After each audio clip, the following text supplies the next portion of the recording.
جی آپ دیکھ رہے ہیں سٹی 11 نیوز پاکستان HD۔ خبر شامل کرتے ہیں ستیانہ بنگلہ سے۔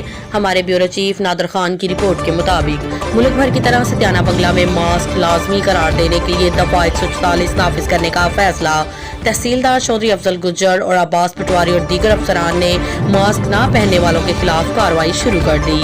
عوامی مقامات پر ماسک نہ پہننے پر 500 روپے جرمانہ، عوامی مقامات پر تھوکنے پر 500 روپے جرمانہ، دکان کے اندر ماسک نہ استعمال کرنے پر دکانداروں کو 2000 جرمانہ کیا جائے گا۔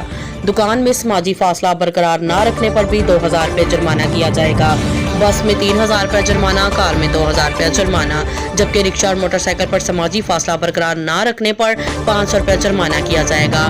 آپ اپنے تمام احباب کو بھی یہ اطلاع پہنچائیں اور کورونا وائرس کی تیسری خطرناک آمد لہر کا دفاع کرنے کے لیے حکومت اور انتظامیہ کی طرف سے دی گئی ہدایات پر سختی سے عمل کریں۔ کیمرہ مین محمد جمیل کے ساتھ نادر خان۔ مزید خبروں کے لیے دیکھتے رہیں سٹی 11 نیوز پاکستان HD۔